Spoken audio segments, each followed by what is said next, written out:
Welcome to my channel daily vlog Urmila सी।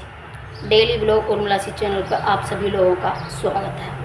आज है 6 सितंबर 2024 और आज इस वक्त टाइम हो रहा है 12:21 यानी कि 12:21। तो आज शायद जल्दी फ्री नहीं हुई हूँ, कहीं जाने की तैयारी है, इसलिए मैं जल्दी करने की कोशिश कर रही हूँ। तो आज 6 सितंबर हो गया और कल मैंने आप लोगों को बताया था नार यानी कि नार गढ़ने की प्रथा का क्या मतलब होता है और क्या चीज़ होती है। और उसके बाद बताई थी एक पांत की यानी कि दावत की थी, कल पांत खाई थी। ठीक, तो आज मैं ले चलती हूँ आप लोगों को अपने खेत खलिहानों में, जहाँ हम लोग घूमने जाया करते थे।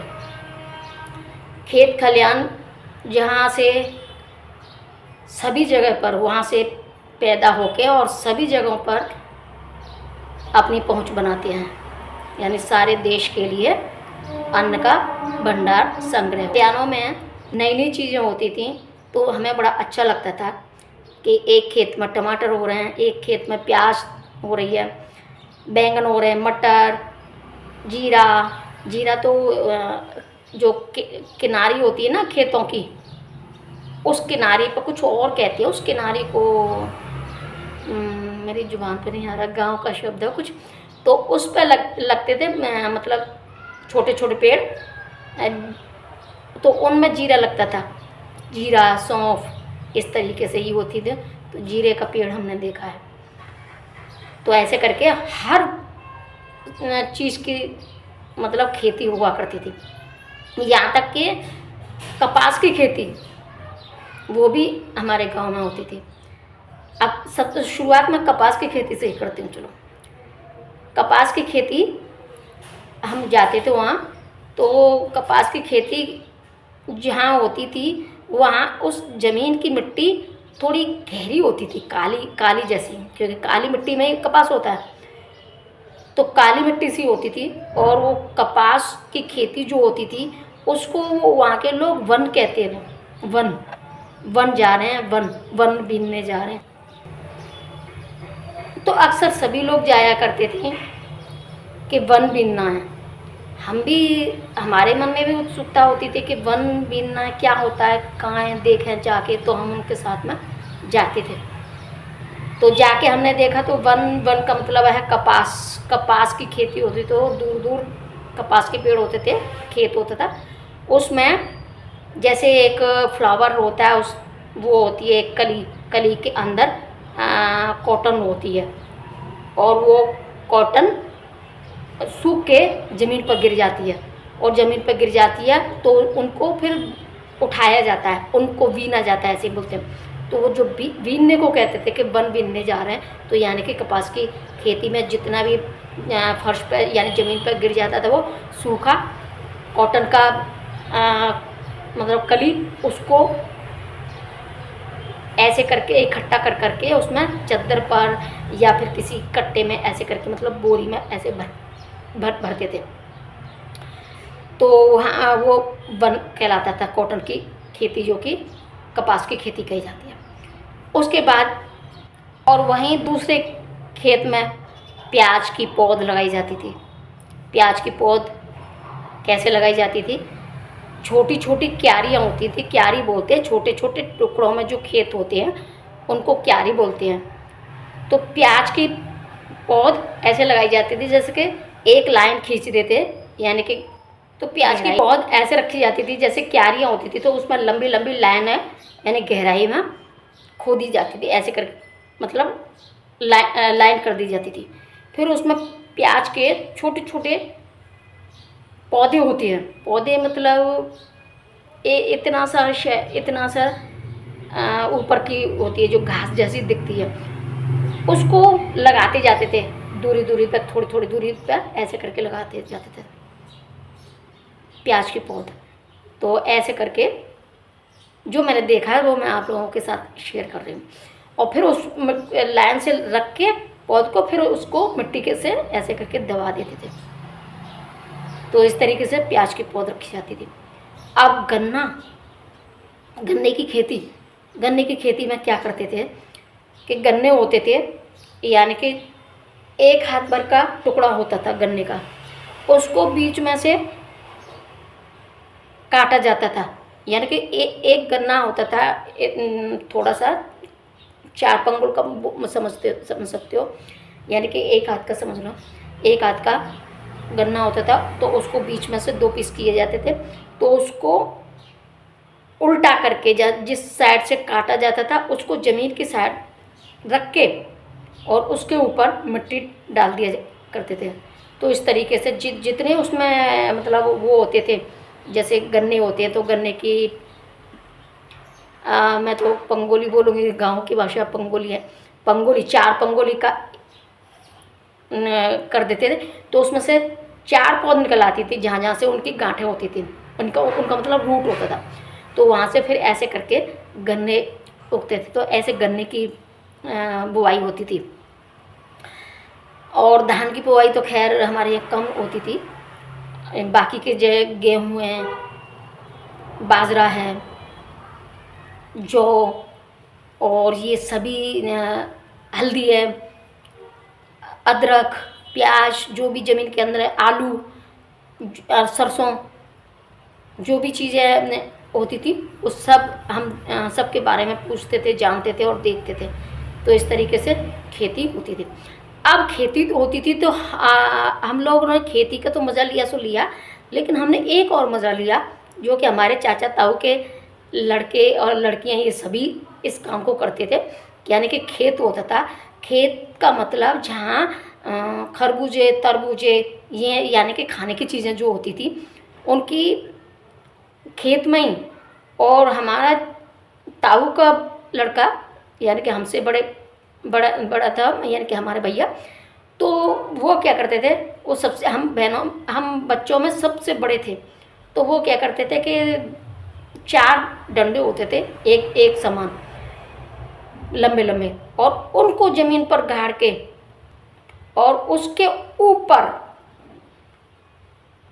कुछ इस तरीके से बनाया जाता था, उसके ऊपर के 4 पाई रख देते थे और उसके ऊपर उठने बैठने, सोने, खाने पीने सबकी व्यवस्था वहाँ करते थे। यानी कि ऊंची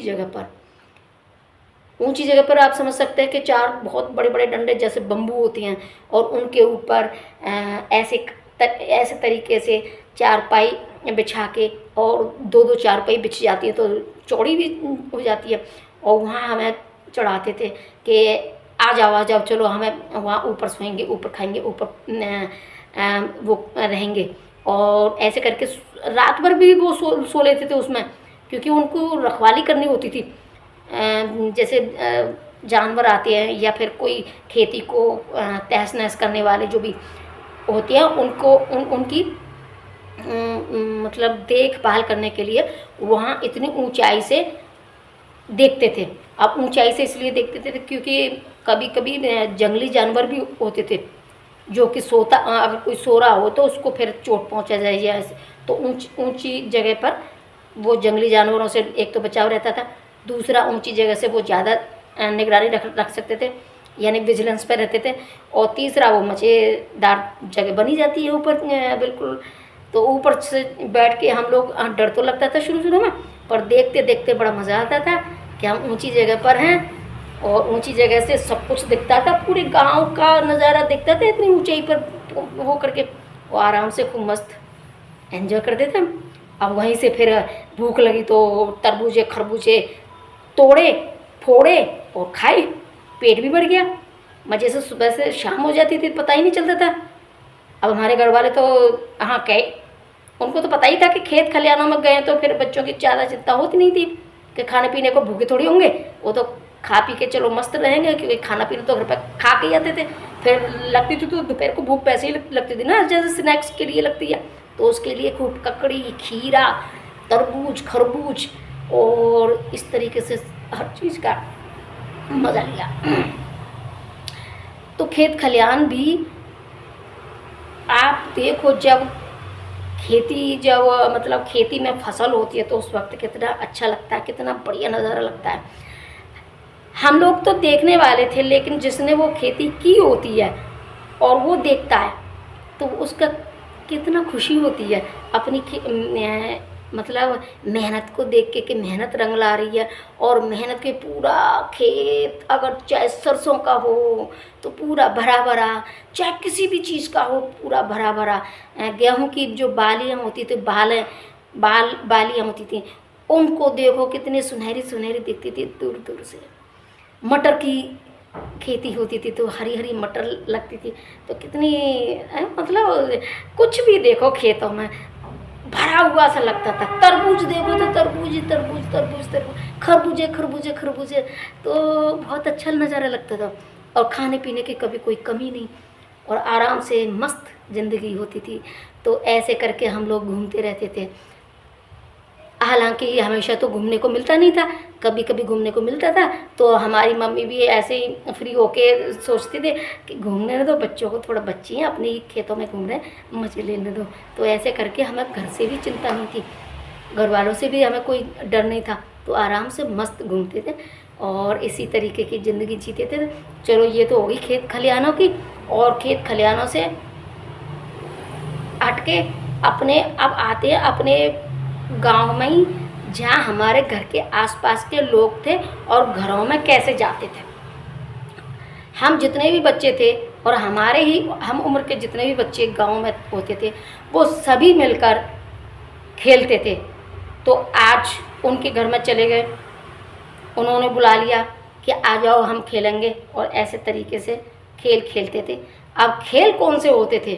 खेल तो फिर वही होते थे, गिल्ली डंडा या अंटे, कंचे। कंचे और गिल्ली डंडा ये दो खेल होते थे। तो खेल हमने ये गेम खेले हैं। कबड्डी भी होती थी, कबड्डी खो खो ये भी होती थी, पर ये कम होती थी। ये गिल्ली डंडे और कंचे, कंचे ज़्यादा खेले जाते, तो कंचे खेले। अब कंचे खेलना बताऊँ आपको? टाइम है शायद, अभी जाना तो है, पर मैं चलो कंचे खेलना और सिखा दूँ। कंचे खेलते थे, बड़े अच्छे लगते थे कंचे, रंग बिरंगे कलरफुल और गोल गोल चिकने चिकने नए होते ना, तो वो बहुत लुभावने होते हैं। तो कंचे लेके, हाँ हम तो खैर नहीं लेके आते थे, पर हमारे जो वहीं रहते थे वो लेके आते थे, तो वो दिखाते थे हमें, तो हमें खिलाते थे। तो हमें समझाते थे कि ऐसे करके मतलब थोड़ा सी ज़मीन के अंदर होल करो, मतलब जगह करो, ताकि उसमें अगर हम कंचे डालें तो उसमें आ जाए। चौड़ी सी जगह कर लो और ऐसी हो फिसलन, जैसे कि कोई भी कंचा आ जाए तो पास में अपने अंदर ही की साइड चला जाए, इस तरीके से।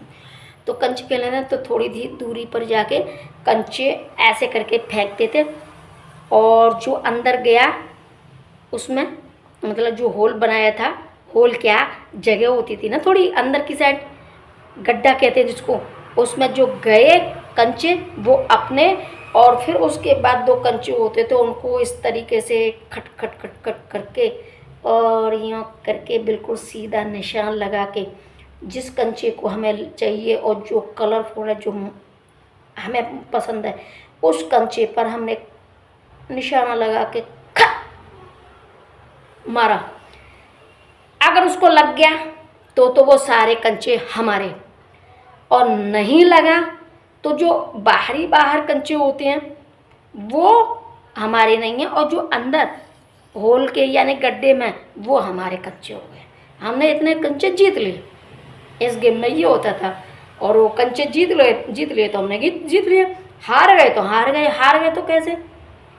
मुझे जहाँ तक याद है गेम का यही रूल है, और मैं कह नहीं सकती, कंफर्म नहीं कर सकती, क्योंकि बहुत साल हो गए अब तो खैर मुझे इतना जो याद है सो मैं आपको शेयर कर रही हूँ।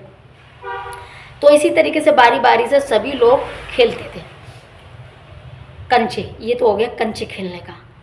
अब गिल्ली डंडा खेलते थे, तो गिल्ली डंडा में ये था कि एक गिल्ली होती थी, बेलन की तरह होती थी। बेलन तो खैर मोटा होता है, वो तो पतली सी छोटी सी गिल्ली होती थी, दोनों साइड पतली पतली और बीच में थोड़ी मीडियम साइज की। और डंडा होता था, डंडा ऐसे नहीं होता था कि उठाया किसी का और वो कर दिया। डंडा जो आगे से बिल्कुल पेन की तरह पहना होता था, ऐसा नहीं है पेन की तरह पहना, लेकिन मैं एक उदाहरण दे रही हूँ। जैसे ऊपर से बॉडी पेन की थोड़ी मोटी होती हो और जहाँ से लिखते हैं वो बहुत पतली होती है, ऐसा तो नहीं था, पर हाँ शेप ऐसी होती थी। तो ऐसे डंडा होता था, तो उसको जैसे गिल्ली को रखते थे किसी ऊंची जगह पर, मतलब किसी पत्थर पर रख दो या किसी पे, और उसकी गिल्ली की साइड वाली किनारी को ऐसे करके मारते थे, यानी कि पैनी जगह पर ही मारते थे यूँ करके। और फिर जैसे ही उछलती थी गिल्ली, उसको तड़ाक से ऊपर ऐसे मार के डंडे से और दूर तक भगाते थे। और जो सामने होता था फिर वो गिल्ली को उठाने के लिए भागता था, और गिल्ली को उठाने के बाद जितनी दूरी पर गिल्ली जाती थी वहीं से उसको खड़े होकर वो डंडा वहीं रख दिया जाता था जहाँ गिल्ली मारी जाती थी। गिल्ली की जगह पर डंडा रख दिया जाता था, फिर वहाँ से गिल्ली को